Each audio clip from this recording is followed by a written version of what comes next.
Well, welcome to Leadership for Society, Reimagining Work Post-COVID. Today, we're talking about work's hold on us, firing the office and freeing the workers. Today, I have two guests, Anu Partanen. You can correct that, I hope that's okay. And then Karen Arnold. So Anu is a journalist based in New York City. She's been there doing that for more than a decade. And she's the author of a book, The Nordic Theory of Everything. We'll have a chance to talk about that a little bit. And then Karen is the head of talent at Automattic, the people behind WordPress.com, Jetpack, WooCommerce, Tumblr, and many other organizations. So thank you both for taking the time to be with me. Yeah, for sure. It's great to be here.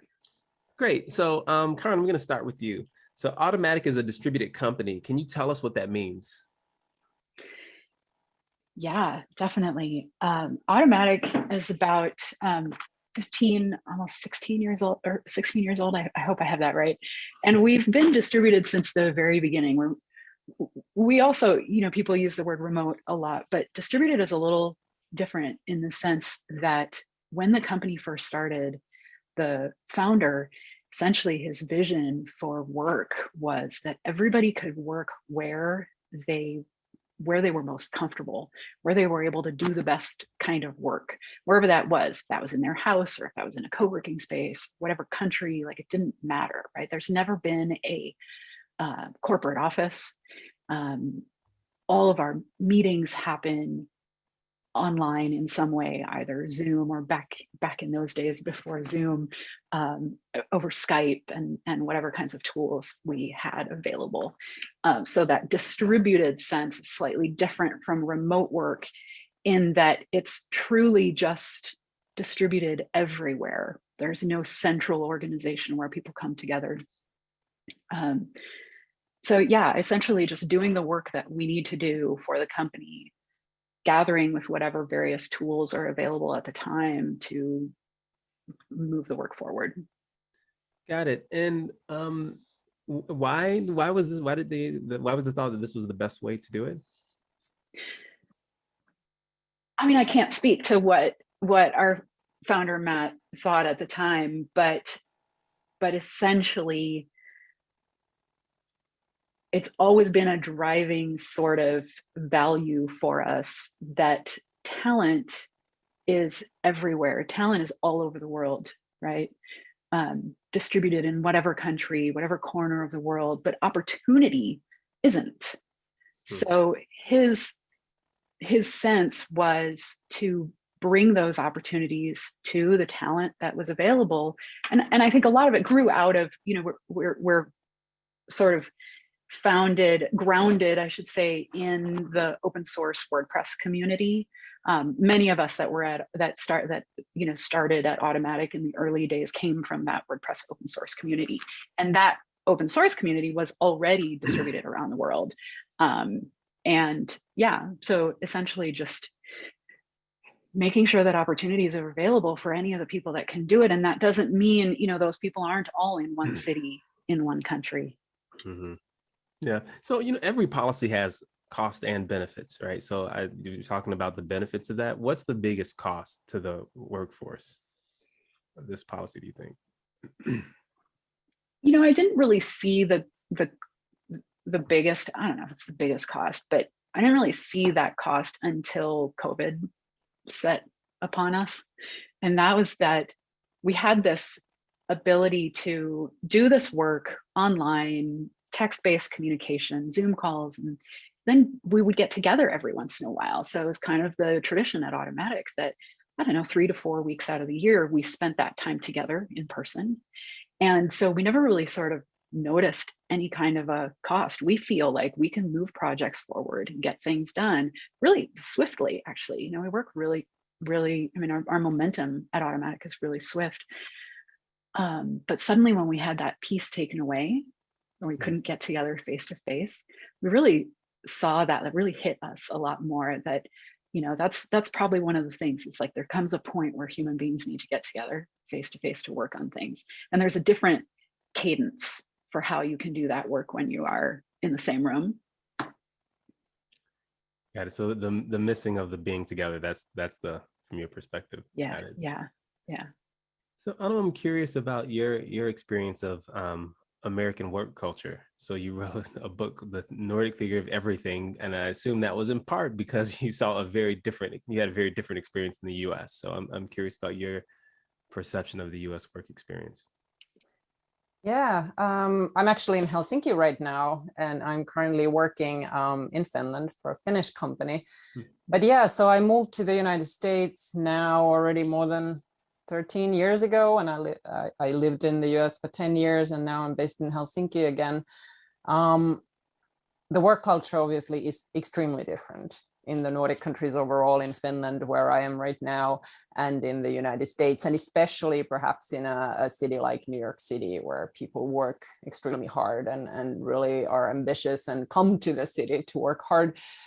But for me, I remember at first when I started hearing Americans talk about jobs and whether they come with benefits or not, for me, that was already, I was thinking of like a gym membership or something. And I was like, I don't really, why are they talking about benefits so much? I didn't understand that it meant healthcare, because in the Nordic countries, healthcare is universal healthcare and it has nothing to do with your job. But I think that was like one of the first moments for me to realize that Americans are much more dependent on their employers than the Nordic people are. And that sort of sets the stage for very different work life, obviously. Americans work a lot more, longer hours. I think often feel much more dependent on their employer for more things than the Nordic people do, which is also tied to other social policies. So paid parental leaves in the Nordic countries, every parent has a right to paid parental leave, regardless of who your employer is, how big they are, whereabouts in the country you are. Everybody has the same right to paid vacation days. People have the right to work shorter hours if the child is, for example, under the age of 8. So there's a lot of these protections for workers that allow you to combine work and family much better than in the United States, where of course people often are sort of afraid of getting fired if they don't work hard enough.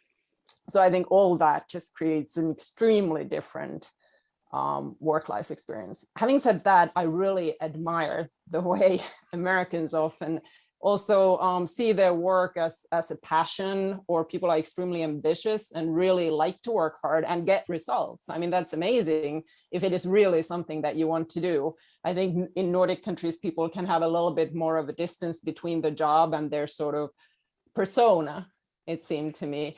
In the Nordic countries, people often think that, you know, they work hard and the Nordic countries are successful countries with successful businesses, but people still think that their free time is extremely valuable and they're more than happy to turn off the computer when the day is done and so on. So it's sort of a mixture, I think, of social policy that impacts your relationship with your employer. And then on the other hand, the culture that evolves around it on how you think about work and how much you think you should be working. Mm-hmm. And how do you do something like distributed work in Finland or in other Nordic countries? And how does that work? Do you think is it different if you've experienced it in the States? You mean the how the work is arranged? Yeah, Or so if you do like as Karen's company does distributed work, so it's fully it's remote, but it's more than right. just that. But do you do that kind of work in Finnish or in Nordic companies? And if so, do you think does it operate differently than it does in the United States? I think we do it more now because of COVID. I think before, not at all as much.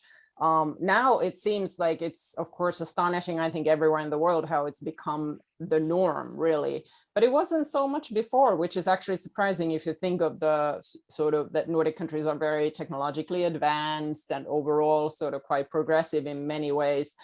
But working from home wasn't really something that was extremely common. But now, of course, it is. For example, at my office, this whole COVID time, we've been working from home and we can go to the office if we want to. There's a lot of people actually who have all through this COVID period gone to the office, and a lot of them have been sort of single younger people who live close to the office, who don't live with anyone else maybe, or live with roommates, and they really enjoy and want to go to the office to see other people. And then there's a lot of people like me who have small children who don't live right next to the office, and who are more than happy actually, because it saves time in commuting and makes life in many ways easier to work from home. So in the end, I think the transition actually has gone quite smoothly, but I don't think before it was at all the kind of setup that Karen was describing. I think that was quite rare at the time. Yeah, did I ask because, and this is Karen, this is for you.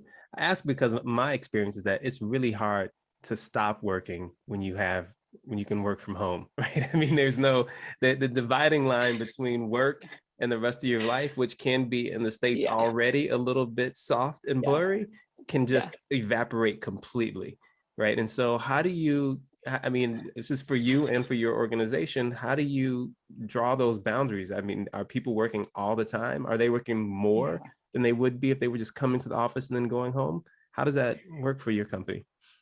Yeah, I think as Anu was talking, you know, you asked, Brian, you asked earlier about the cost, and it clicked while Anu was talking. I mean, that's the cost of distributed work, is overwork.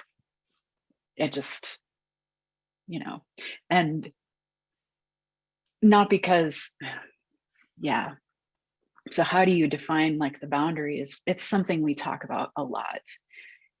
Burnout is always a thing that we've discussed over all of the years that I've been at Automattic, and all of the years that Automattic has been in existence, because it's easy to do that when you're home just doing your own thing, and your computer's always there. And I mean, unless you have a work laptop and a personal laptop, you open your laptop to go check your personal email, and work is right there, just a click away. And there's always something going on, especially when you're working in a company where people live all around the world. Somebody's awake in the middle of their workday and it's 10:30 p.m. for you.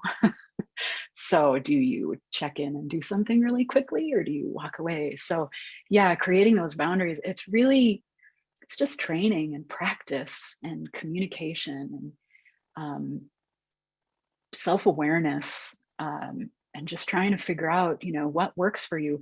For one person, it might work to be able to spread their workday out throughout the day. Work a little, run some errands, work a little, run some errands. That's fine. They love it. They thrive on that. For other people, they've got, you know, responsibilities outside of work, like kids or, you know, elderly parents that they're taking care of. And so they have to have more firm boundaries. We just try to be as intentional as possible about making sure that people have permission to do the things that they need to do, and that we give them the support to be away, and like truly away when they need to be away, but around when they want to be around, and let people kind of set those, you know, just always checking in with people to make sure that that kind of stuff is happening.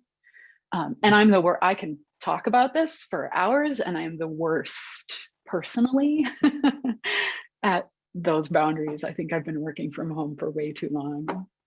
Yeah. Because it seems competitive, right? So you want to be successful and you're looking around to see how much other people are doing. So it seems really hard to just personally draw boundaries if you see other people working harder. And I also wonder about this because you said you're around the world, right? So there have to also be global differences. I mean, even right now we're talking to Anu, like, and how people work in different cultures. Like, how do you manage the global differences? Again, I think just communication, inviting people to be open about what it is that they need, talk about those cultural differences and different types of approach to work, and just transparent, being as transparent and open and inclusive as we possibly can about the conversation, so that people can get out what they need to get out. And Anna, do you expect this, like you said, you now are working remotely, and it's great because you don't have to commute, and other people like it not so much, but do you expect this to affect the work culture in Nordic countries or in Finland? Well, the Nordic twist on this is what people have been sort of openly talking about, that this is going to kill our paid sick days in a sense, because nobody takes a sick day anymore, because you can work from home, unless you're of course completely like knocked out in bed and you can't work. But the regular, in the past, I mean, in the Nordic countries, you always have a right to paid sick day if you're sick, and you don't even, for 3 days you can stay home without even a doctor's note. So if you had a cold, you would stay home and like not open your computer. Now, of course, I don't know if employers even have that expectation, but I think most people working in sort of professional fields would feel like, well, there's no reason for me not to work if it's just that I have a little bit of, sniffles or a cough.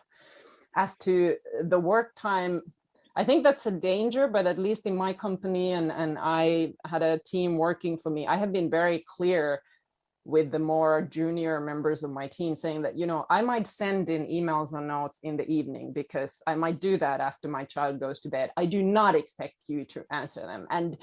And I basically told that if our CEO sends you a message in the evening or on the weekend, that's fine. Do not answer it. You're not expected to. The fact that, because of course there's concern, like you're saying, that people feel that if other people are working, oh, this is the company culture, especially for more junior members, that, oh, I'm expected to be online all the time. And I think in the Nordic countries overall, there's perhaps more than in the United States, sort of clear sense that that's not really expected. And we should say that out loud, that people should be able to work during the work hours and not be always online. I think so far it works okay, but of course it's true that this culture also impacts how it's harder to draw the boundaries.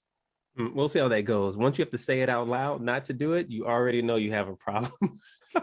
maybe, yeah. We've had a few trainees like responding to messages in the evening, and they're like, nope, don't do that. So I also about the Nordic policies, the kind of policies you talked about, some of the universal social policies, healthcare, kind of family leave, those sorts of things. And you talk about it as in everyone's self-interest. Like, what does that mean? Because it doesn't, like, when we talk about self-interest in the States, certainly paying high taxes for other people so they can have family leave is not considered, in people's self-interest. Can you say more about what you mean by that? Well, I think the key to that is to understand the whole of the Nordic society and sort of how all these social services work.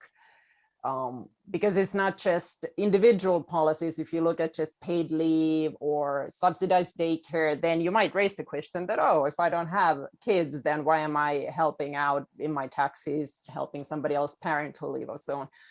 But because in the Nordic countries, there's a fairly wide range of sort of social services. There's education, there's the daycare, the basic education. There's not really any private schools in Finland. All kids go to public school. College is free. They even pay you a stipend, the government, while you're studying. So people don't really have huge student loans.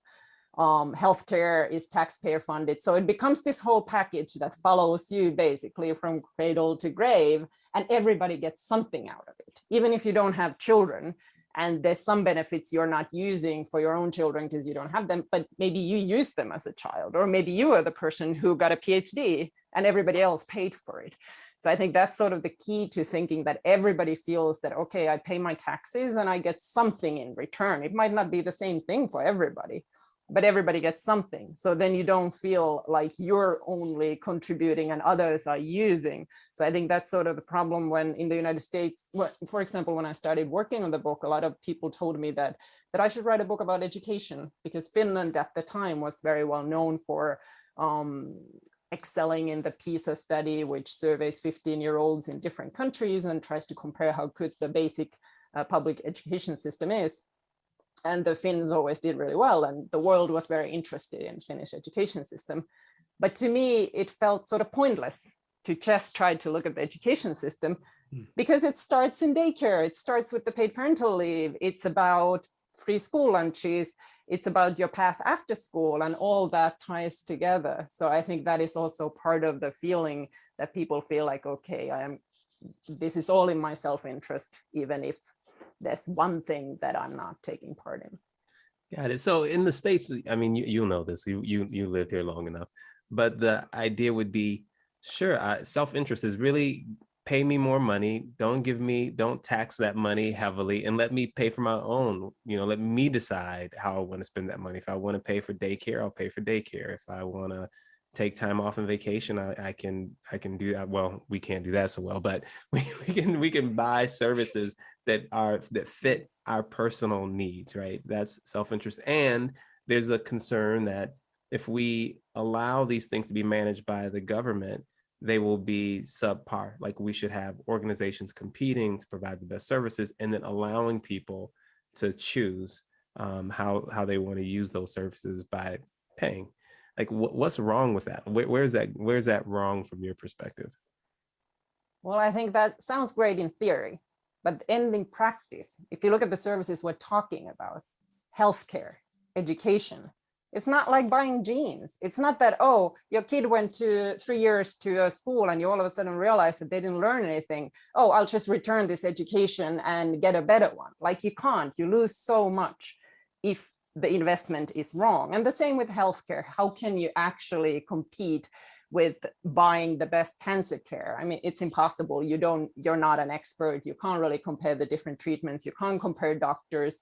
It's too expensive for you often to really be able to compete. And of course, in the United States, as everybody knows, you have your health insurance companies that then limit your choices. So many of these extremely essential social services that everybody needs to become a functional person in life and be healthy and get the education they need and get the support they need for their children, they're not easy to compare. They're not easy to buy. They can be very expensive. That's sort of my argument, that in the Nordic countries, people have basically outsourced the logistics of quality control, of wholesale buying, of providing them for everyone to the government. And of course, you want them to be really high quality. And I understand the American concern that they're not going to be. You look at some of the American services, I mean, I've been to DMV or whatnot, and it does not work so well. So you feel like, well, government is the problem. But if you look at the services in the Nordic countries and the results they produce in international surveys, I mean, Nordic countries typically are topping all the surveys of how well students have learned in education, or how healthy people are, or what the gender equality looks like. So the results are actually really good. So I don't think there's anything in government that would not be able to provide high quality services if you give them the resources. And of course, if citizens are vigilant and demand services. I mean, if you ask Finnish people about how things are going, they are going to complain so much. It's actually really annoying, because you look at, if you take any perspective, you go to most other countries in the world, or you look at any international surveys, you can see that people in the Nordic countries actually have a very high quality of life. But you wouldn't know that if you talk to Finnish people. And partly, as annoying as I sometimes find it, I think that's also the key. People really think that I deserve high quality service, and if I don't get it, my politicians are going to pay. So I would argue that actually sometimes you have more power as a citizen to impact the quality of services than you might have as a customer who's trying to buy healthcare or trying to deal with a health insurance company by yourself. Mm. And this, I have a question that I don't know if this is fair, but I'll ask it anyway. So you have a lot of policies that are about families, right? So there's paid family leave, support for education. But the birth rate in Finland or Nordic countries is not that much higher than the birth rate in places that don't have those kind of support services. Like, what's the thought about that? Like, I mean, because often in the States, we'll talk about like people can't have kids because they can't afford to, or we don't have services. But you look at places like Finland that have incredible services for families, and you still don't see higher birth rates. I'm just curious about your thoughts on that. Yeah. That's in a way a bit of a mystery. I think there's always headlines in Finland about that, and researchers are trying to explain why aren't people having more children, because they could, like, exactly, comparatively to other places in the world, having a child is easier and the society provides for you and you can still have a job and a career. But it just seems to me that that's a trend that is happening in all Western countries, even in the United States, where women study longer, people wait until to have children, they end up having fewer children. I'm not really sure if Indian social policy really can impact that. Right now in Finland, I think the young people are extremely aware of climate change. I mean, as we speak, there's students, young people demonstrating in the streets. They've cut off the traffic in downtown Helsinki because they really want the Finnish government to declare climate emergency and start acting on it. So I mean, it's a real concern that a lot of young people actually, because of these questions, don't really see a great future for having children, or are thinking that, well, the world's, the planet's going to hell. How much is a paid parental going to help you in that case? But it's a good question. You would think in a way that if you have really good social services and opportunities to have children, people would have more children, but it doesn't really seem to work that way in any Western countries. And Karen, think about the benefits that different countries provide. Like, how do you support your employees? So they're distributed, they're all over the world. Like, what kind of support do you provide, or benefits that's rather do you provide your workers? How do you think about this as they live in different places under different systems? Yeah, and I'm not directly involved in that because I sort of function outside of HR. Human Resources Department is the one that manages that more than anything. But essentially, just broad strokes, we have entities in several countries. So once we hit, more or less, when we hit kind of a threshold, when we have a certain number of people within a certain country, we do some prep work and exploratory work, and try to figure out a way to have a local entity there so that folks can be employees of that entity. So for example, the United States, Australia, a number of other countries. And outside of that, folks are international contractors, and they're, as far as we consider employees, they're treated the exact same. Don't treat them as a different level of a different class of employee, but according to their country, they're then responsible to take care of their own taxes, follow the laws of their country in terms of work. And we give support for that as much as we can. Does that answer your question? Yeah, that answers my question. So I have just a couple more questions. One, I'm curious about both of your thoughts on, what do you think is the proper role of work in people's lives? Like, I'll start with you, Karen. Like, how do you think people should think about work? Like, I live in the States. Like, you go out somewhere, people ask you what you do. Like, your identity is who you are is really wrapped up in your work. Often people get really excited about retiring, and it turns out when people retire, they don't do well because they lost a significant part of their identity. Sense of Like, self. so I'm curious, like at a place like Automattic, you're US based, but all over the world, you're thinking about how people should engage with work. What would you tell someone who's coming in or just starting their career? Like, how should they think about themselves and work?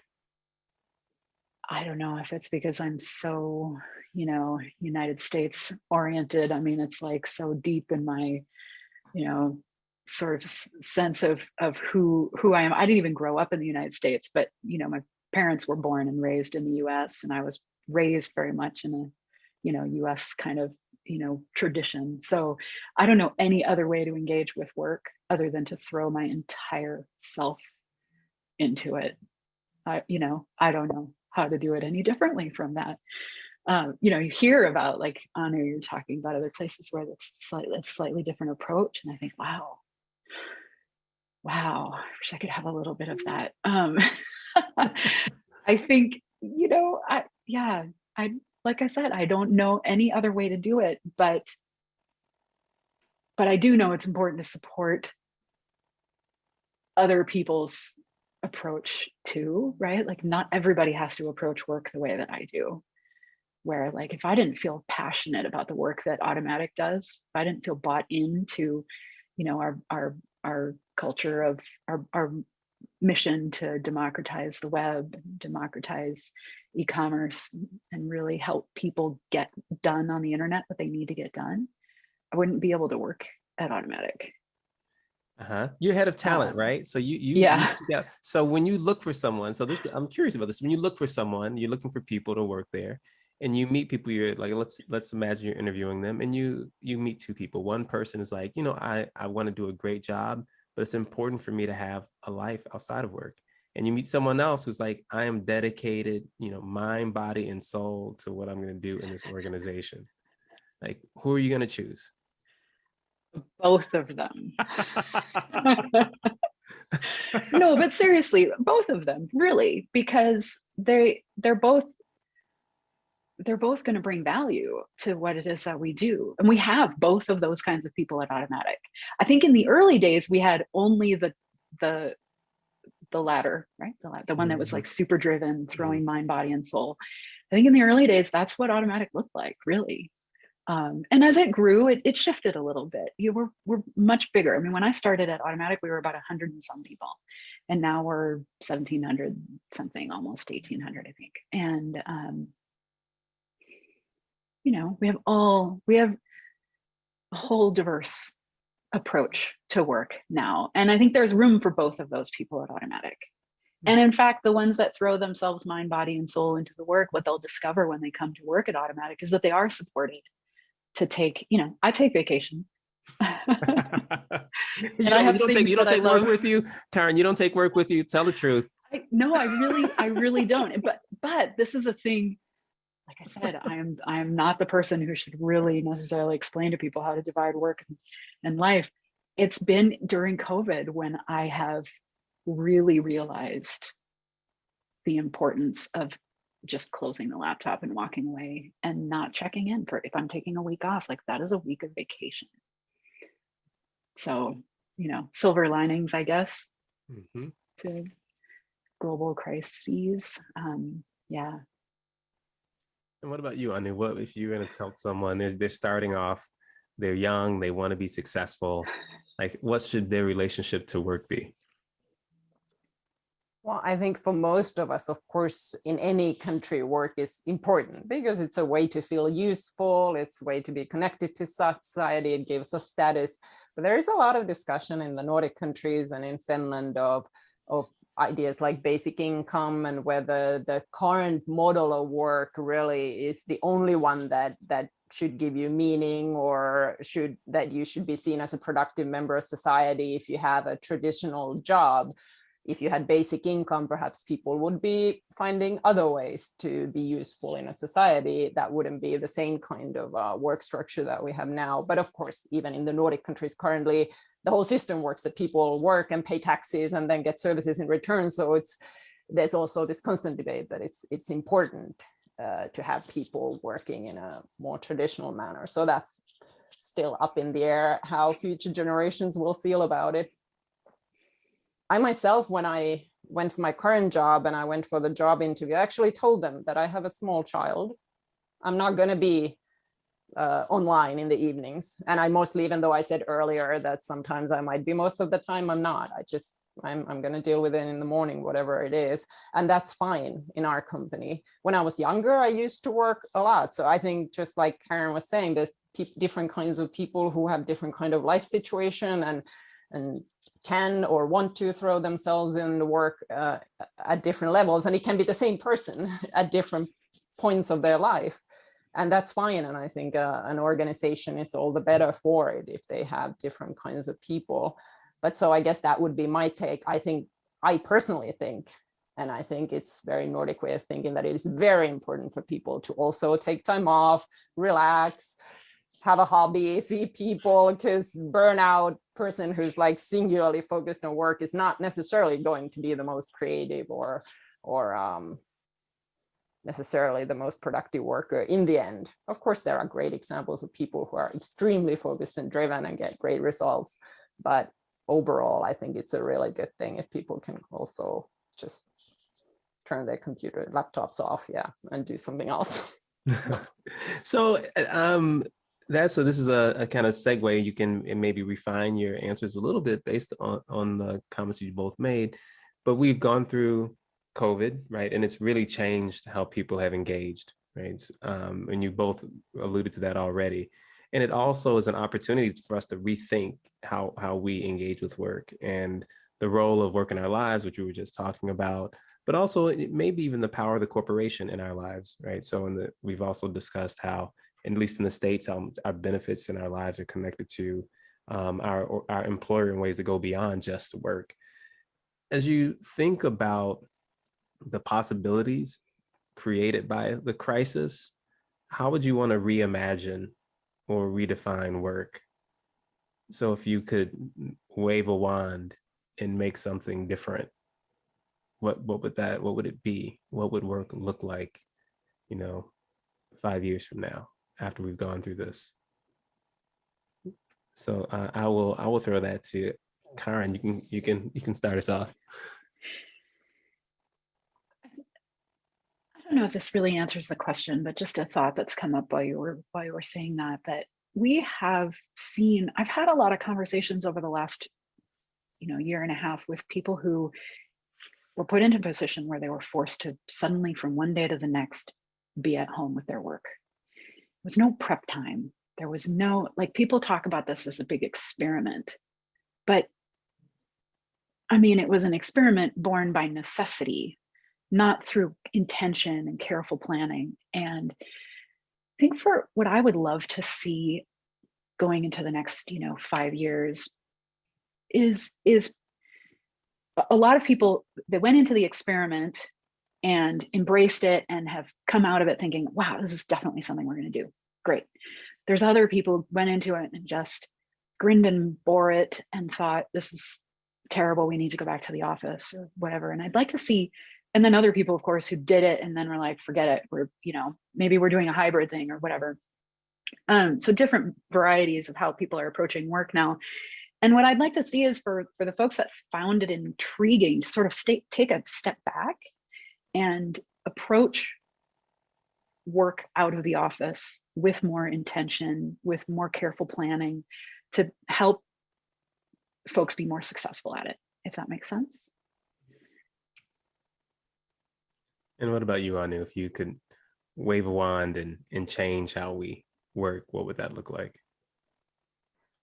Well, I think for me, the biggest takeaway has been the freedom that it has given to me as an employee, and I think, I'm sure it depends on what line of work you're in and what your hours are like. In some jobs, you have to be there at a certain time, but it really has felt fantastic that now it feels almost imprisoning to think that every day I would have to wake up and go to the office, regardless of what the day is going to bring. I mean, that was the expectation basically before.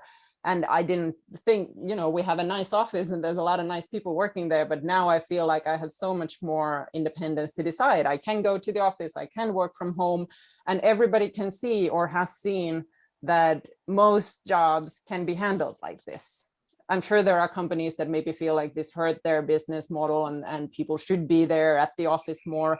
But overall, it seems that we actually, after the initial shock, adapted really well, and work can get done very efficiently and without having to commute, without having to travel, which is good for the planet too. Of course, there's a discussion of how much electricity we use and how it's produced when we're here all online. But in many ways, I think going forward, since work life also has to adapt to climate questions, to biodiversity challenges, and so on, there could be good, beneficial things for us to feel that we have more control over our work. It might make running our daily lives a little easier, and then it might also hopefully save some of our planetary resources if we can manage to sort of combine the face-to-face time that we talked about earlier, people actually being able to see one another and get together, but at the same time keep that level of trust that people will actually work and they will get the work done, and they don't have to show up at the office or be there at a certain hour, or wait until the boss leaves until you dare to leave the office. So that, I think, would be a wonderful thing if going forward we could sort of build on that trust between employers and employees, and the feeling that people can actually decide how they arrange their work days, and that can be a good thing, and work can get done as long as we set those boundaries that we talked about before. I know I said that was my last question, but I can't help myself. I have one more that was sparked by what you both said. So the freedom sounds fantastic, but not everyone will have that, right? So when we think about the economy, a lot of what we're discussing are for people who are white collar workers or information technology kind of workers.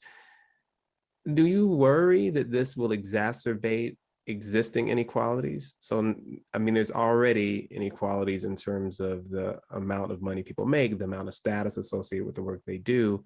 And now what we're talking about is freeing up people's lives if what you all are talking about comes to pass, but not everyone's life. How do you think about that? And I'll start with you, Anya, because this is really a high level social question. And I can imagine in Nordic countries that this could, I don't know how this would be managed, but what do you think about the possibility of this exacerbating existing inequalities? Yeah, that's a really good question. I mean, obviously, at first it seemed like the crisis is really showing us the value of, you know, nurses, doctors, teachers, the people who are sort of the frontline workers that we talk so much about. But are we actually raising their salaries? Are we actually in the end doing anything to help them, give them more resources? It seems that a lot of them actually are facing a burnout and are really struggling after this intense period of time. And the rest of us who are here chatting about how wonderful it is that work has been more independent, living a completely different reality. So I think that's a really important point, of course, that work is not changing for all of us. It does not give more freedom to all of us. And we really should divide resources in a way that allows, you know, perhaps those people some freedoms as well, flexibility in their hours or the amount they work, or at least their paid parental leaves as well, and so on, so that it doesn't just happen for the people who are working, like you were saying, in white collar professions and who are privileged in that way. Mm-hmm. And Karen, I don't know if you have any thoughts about that. No, I mean, it's an impossible, yeah, I think it's one of the things that definitely I've read a few articles about it over the last year and a half. And yeah, I mean, I don't know what we do about it, especially, I mean, and of course, I'm sure like country globally, it's a different answer, different places too, right? Yeah. It's kind of now as we're sort of in this, you know, the other sort of inequality over the last year and a half that we've seen at Automattic is different countries are at different stages of what's happening with COVID, for example, too, you know, so just kind of seeing those inequalities of experience, and some people are able now to travel a little bit and other people still aren't. And, you know, yeah, I mean, there's a lot of people still really suffering from what's going on in terms of still being out of work. And yeah, no, go ahead, Anu, sorry. I was just going to add that I think overall, this is not really related to COVID, but I think it would be really important, especially in a country like the United States, to really focus on what is the work life like for Walmart employees or Amazon, you know, workers in the warehouses and so on.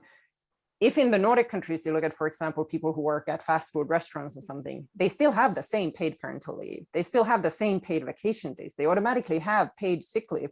So there's still inequalities, of course. And in the Nordic countries, this is a real concern as well. Which way are we going? And income inequalities have grown. But there is so much that could be done, regardless of how COVID changes work life, to just institute basic social policies that give all workers certain specific rights that really allow them to combine work and family, and that help them also to live more what I would call freer lives, regardless of who the employer is or what type of job it is, or how well educated you are, or so on. yeah.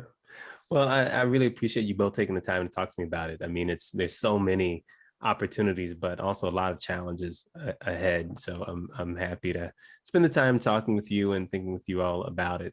So thanks for joining me.